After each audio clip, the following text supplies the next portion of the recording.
كلمة الذكاء الاصطناعي بقت في كل حتة حوالينا، بس دايما بيجي معاها مصطلحات تانية زي تعلم الآلة والذكاء التوليدي، وهنا بتبدأ اللخبطة.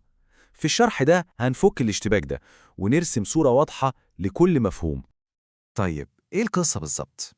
ذكاء اصطناعي، تعلم آلة، ذكاء توليدي، ممكن نحس إنهم كلهم نفس الحاجة، بس الحقيقة لأ. خلينا نعمل زي خريطة بسيطة كده عشان نعرف كل مصطلح مكانه فين وعلاقته بالباقي إيه. خلينا نبدأ من فوق خالص، من المظلة الكبيرة اللي شايلة كل حاجة تحتها. المظلة دي هي الذكاء الاصطناعي أو ال AI. ده المفهوم الأشمل والأقدم، الحلم الكبير بإننا نخلي الكمبيوتر يفكر زي ما الإنسان بيفكر.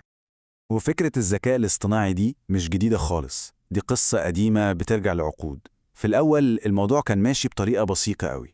المبرمجين كانوا بيكتبوا قواعد واضحة وصريحة للكمبيوتر، يعني حرفياً بيقولوا له لو شفت كذا اعمل كذا. لكن طبعاً الطريقة دي كانت محدودة جداً. لحد ما جه سؤال واحد، سؤال قلب الموازين كلها. طيب إيه اللي يحصل لو بدل ما نلقن الآلة كل القواعد سيبناها هي اللي تتعلم لوحدها من البيانات؟ السؤال ده ما كانش مجرد سؤال، ده كان بداية ثورة حقيقية. والثورة دي كان اسمها تعلم الآلة أو الماشين ليرنينج. هنا الفكرة اتغيرت 180 درجة. بدل ما نركز على كتابة القواعد، بقى التركيز كله على إننا ندي للآلة بيانات كتير قوي وهي اللي تستنتج القواعد بنفسها. طيب إيه هو تعلم الآلة ده؟ الموضوع أبسط مما نتخيل. جوهر تعلم الآلة هو ببساطة اكتشاف الأنماط، زي ما مخنا بيعمل طول الوقت بالظبط. يعني مثلا لو ورينا للآلة شكل دايرة، وبعدين وريناها دايرة وبعدها مربع، وبعدين دايرة، مربع، وبعدهم دايرة تاني. الآلة بتبص على كل ده وبتحاول تلاقي النمط، مش مجرد بتخزن الأشكال وخلاص. فلو سألناها إيه اللي عليه الدور، بناء على البيانات اللي شافتها هتقدر تتنبأ بكل ثقة إن الشكل اللي جاي هو مربع. وهي دي بقى النقطة السحرية في الموضوع كله.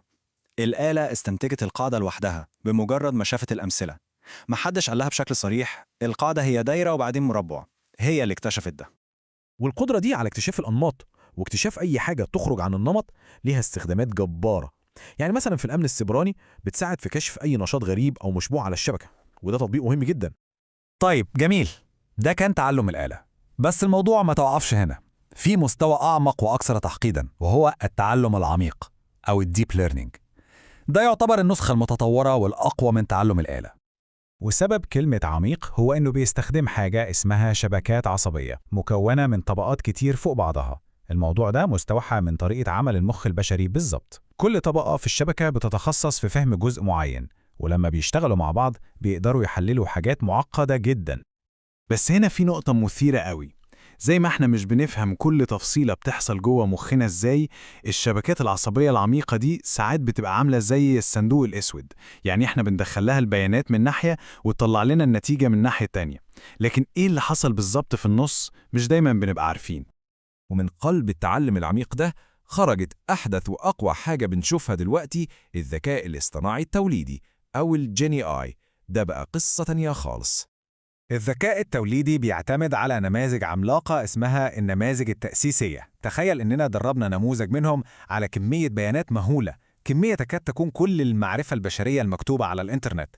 أشهر مثال هو نماذج اللغة الكبيرة أو LLMs. النماذج دي مش بس بتتنبأ بالكلمة اللي جاية، دي بتتنبأ بالجملة والفقرة اللي بعدها، وده اللي بيخليها تقدر تعمل شات بوتس ذكية جدا.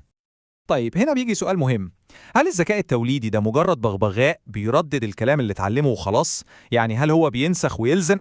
الإجابة لأ، وفي تشبيه حلو قوي بيوضح الفكرة. فكر في الموسيقى، كل النوتات الموسيقية اللي في العالم معروفة ومحدودة، لكن هل ده معناه إن مفيش أغاني جديدة بتتعمل؟ طبعاً لأ، الملحنين بياخدوا نفس النوتات دي ويعيدوا ترتيبها عشان يخلقوا ألحان جديدة تماماً.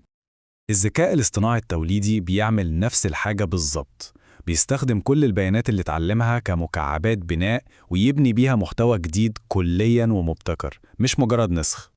والقدرة على الخلق والإبداع دي هي اللي كانت الشرارة. دي اللحظة اللي الذكاء الاصطناعي اتحول فيها من مجرد أداة تحليل في إيد العلماء لأداة إبداعية في إيد أي حد فينا. ودي كانت لحظة الانطلاق الصاروخي بتاعته. ولو بصينا على منحنى الانتشار هنلاقي إن زمان تبني الذكاء الاصطناعي كان بطيء ومستمر، لكن مع ظهور الذكاء الاصطناعي التوليدي المنحنى ده عمل قفزة للسماء، حصل انفجار حقيقي في الاستخدام والاهتمام. يبقى كده الصورة اكتملت. بدأنا بالمظلة الكبيرة اللي هي الذكاء الاصطناعي، جواها ظهرت طريقة جديدة للتعلم من البيانات وهي تعلم الآلة، ومن قلب تعلم الآلة طلع فرع أقوى بيحاكي المخ وهو التعلم العميق. وأخيرا من التعلم العميق وصلنا للحدود الإبداعية مع الذكاء الاصطناعي التوليدي. الرحلة دي كلها من مجرد برمجة قواعد بسيطة لحد آلات بتبدع محتوى جديد حصلت في وقت قليل جدا. وده بيخلينا نقف نسأل سؤال مهم، لو كل ده حصل بالسرعة دي، يا ترى كون الذكاء الاصطناعي ده مخبلنا ايه تاني في المستقبل؟